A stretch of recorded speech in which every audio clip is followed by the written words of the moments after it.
Welcome to Notepad. I'm your host Ibrahim Sani. As we come back from the festive season and the holiday period is now leaving us, we are now focusing back on the situation of the country, including that of the businesses and the recreational activities that are going to take place very soon, the moment the government gives us the green light. One of the areas that we need to look at is, of course, the tourism sector, which has been the hardest hit. We've covered this on a few sessions before this. Sectors like the hotel industry, where almost 50,000 people will lose their jobs, all the way to bus and tourism situation, where thousands are not being able to pay their leases moving forward. But one area that we need to look at is, of course, the tourism industry that revolves around recreational activities, predominantly that of scuba diving and the resorts businesses in and around the country. In pursuit of this, we want to talk to some of the specialists in the area of scuba diving. One of them is, of course, Haji Syed Abdul Rahman. He is the advisor of the National Dive Council of Malaysia, or NDC. He is also the chairman of the ISO Recreational Scuba Diving Standards of Malaysia. Thank you for joining us, Haji Syed. Selamat Raya. Maaf saya batin. Minal Aidil wal Faizin. Thank you very much for taking the time to speak with us. No worries, boleh. One of the things that we want to touch upon is that there has been a new guideline that you guys have been publishing this week regarding how dive centers and scuba centers are adapting to the COVID-19 situation in and around the country and, of course, around the world. Let's go through the press release. Let's understand a little bit better what the dive centers as well as the scuba diving facilities, including that of PADI, which is an internationally renowned certification body, has in store for us to equip us and be ready and make us ready for COVID-19. All right. Now, thank you very much for inviting me. With regards to the COVID-19 pandemic now, for the scuba diving industry, certain guidelines has been implemented, especially from the international diving organizations like Divers Network is one of the biggest organization involving the diving community and also risk management. They have come up with the recommendation on risk prevention and mitigation. This was also compiled together with the support of the Recreational Scuba Training Council from the American and the Europe continent. With that, they have come up with a few recommendation of guidelines in which the document actually provides some useful recommendation on risk prevention and mitigation procedures that diving operators may consider when national, regional or local authorities officially allow the reopening of diving activities. Directive issues by respective administrative authorities, respective governments and marine parks and all this should also be taken into account. You see, when the Ministry of Health instructed the public to do three things, which is the three W's, to wash, to wear, which is to wear the mask, not the scuba diving mask, but the surgical mask, and to warn others, including that of the warning by the ministry. The government is also talking about the three C's, which is crowded, confined, and close contact, all of which is actually part and parcel of scuba diving. How do you think the scuba diving as an industry can cope with what the government is trying to do? Because it's very difficult to be away from this confined, close contact kind of environment when we scuba dive. All right. With regards to that, there are certain guidelines and measures that has been put in place with regards to the one that has been regulated by World Health Organization, the international regulation body, with, especially during the pandemic time. We also, what was recommended within the scuba diving industry also, we follow the same thing that the WHO has recommended, like, for example, sanitization of hands, social distancing. And also, I would like to highlight here, for the sports of scuba diving, we actually recommend now for divers, especially, to use their masks before they hit the water and after they surface and when they go on the boat. It is recommended that they will only open their mask when they reach their dive center, where they open it and have to sanitize it again. So that I find it very important, whereby it is actually a risk prevention because the COVID-19 itself passes through the nasal and also our eyes. Another recommendation is that when we use the regulator or breathing apparatus, it actually reduces the transmission risk. So this is actually one of the stronger points of the sports, in which some of the operators, like in Sabah, they have started operations, thank you to the Sabah government, and even in the boat, that normal speedboat that can accommodate 12, we now have only limited to 6 divers. So there's a distancing between one diver to another in the boat itself. And also, as you say, the issue here is when one goes for diving, it's not normally an easily accessible area. We're talking about hours on end of travel. If you're talking about, for instance, it requires ferry traveling, it requires airplane traveling. Along the point, it might be important for us to understand the risk to get to the dive center place. It might put us in an increased risk, say for instance, as opposed to staying at home. What would be some of your comments regarding that?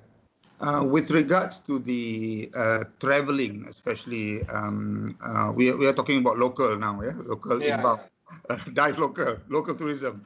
No more Seychelles, no more.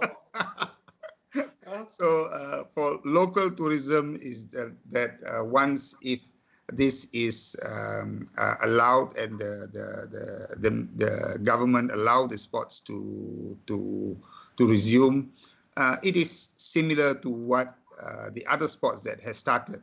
For example, cycling, tennis, golf. Everybody does the traveling. So with regards to what you mentioned, to the ferry traveling to the island, I have got some information from some of our ferry operators that they would have to sacrifice 1 or 2 seats between each passenger for the distancing process under SOP. And we even have the same procedure now within the aircraft. A classical example would be the transfer of our IPTA students back home from the university to their hometown, in which normally there's 2 seats for one side, and they only use 1 seat now. So this would be a good example of how the SOP can be applied and the sports can be enjoyed by many of our diving community and scuba diving industry in the country. Haji, let's take a step back and let's look at the scuba diving as a business and as an industry. Now, I'm pretty sure it's going to be hardest for them because tourism is zero, not even near zero, it's zero.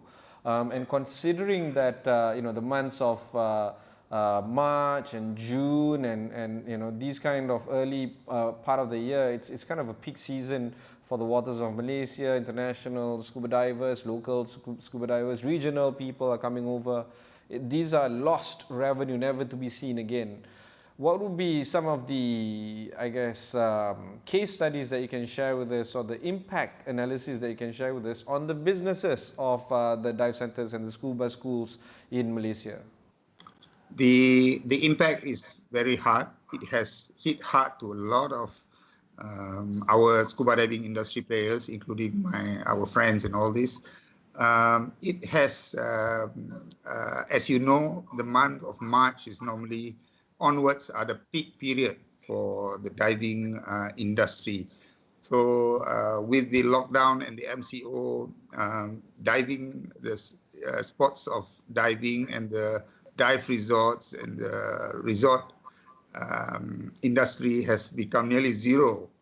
I would also cite some of our scuba diving industry players in Sabah, especially before they lift up the lockdown for diving. They were it had a hard and bad impact economically and financially.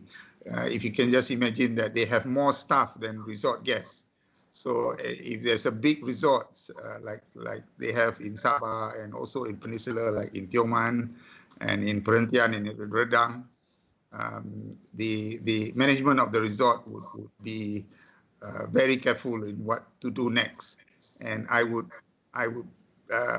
outright would say that the economic impact is so strenuous that some of our scuba diving industry players are already thinking what's next, and some of them do not have any other income because they are special skills, and we call it as industry experts. Yeah. Does this mean that the industry will shrink, at least in the near term? Currently, we look at the duration of the lockdown. If this persists furthermore, then most of the scuba diving industry players would have to look on other alternatives. As most of them have small resorts, they have their overheads like their boats, their boatmans, and their machinery, their equipment, which need to run every day. So when they do not have the day in and day out movement, it does has a big impact to the whole industry. Have you gotten any feedback on them regarding the governmental assistance from Prihatin or all the other budgetary requirements? Is it helping them? Yes, some of them have opted for the special assistance program by the government. But nevertheless, not everybody is eligible for that, because some of the smaller players, especially on the islands, on the village, they do not have access to that. So the bigger player would have the access to that, but the smaller players are in peril, I would say. Yeah. Haji, you're a young man, you've been diving for 30 years. You know that this is part and parcel of the tourism industry, but I'm pretty sure in your very, youthful age, you might not have seen things like this ever in your life. What would be your comments when you see all this transpiring before you right now? This is this is something out of the ordinary, as everybody would have mentioned that this is the new normal. Over my scuba diving experience for 30 years, I've never been through this. This is something new for everybody. Nevertheless, certain countries are not too rigid for certain sports. But Malaysia has been an exemplary country in handling this situation. That I would like to compliment the Ministry of Health with regards to that. Nevertheless, with regards to the opening of certain sports, again, as I mentioned, the outdoor sports like golf, tennis, and cycling, it's within our hope that the scuba diving industry can resume for even our local tourists or local tourism to start.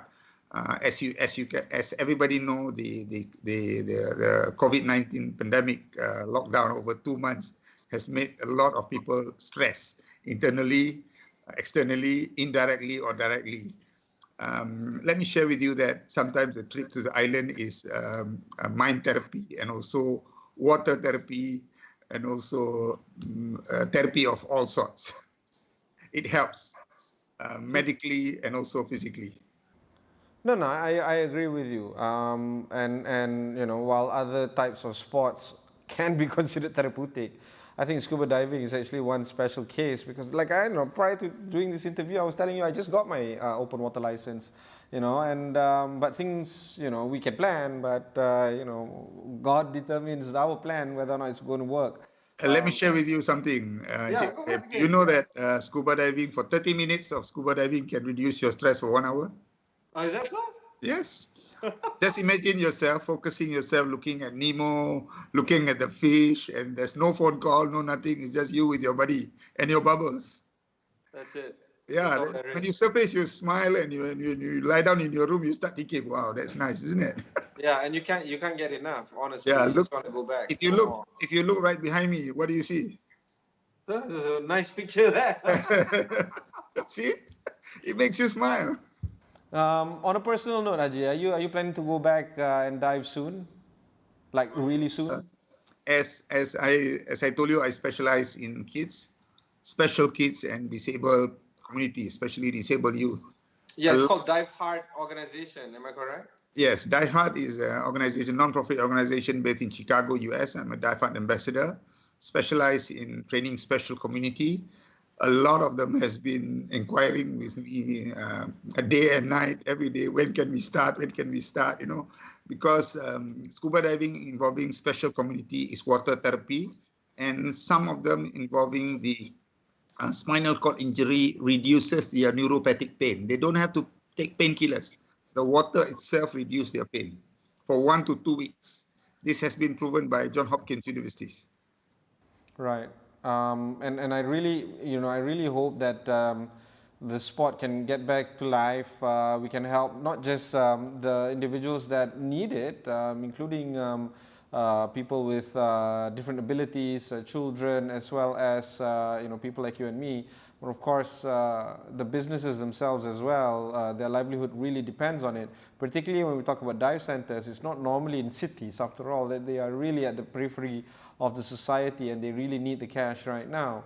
But we all have to do this according to the SOP, and we all have to do this on the advisory of the government. So I really wish you guys all the best, and let's hope and pray for the best for the community. Again, thanks very much for taking the time to speak with us.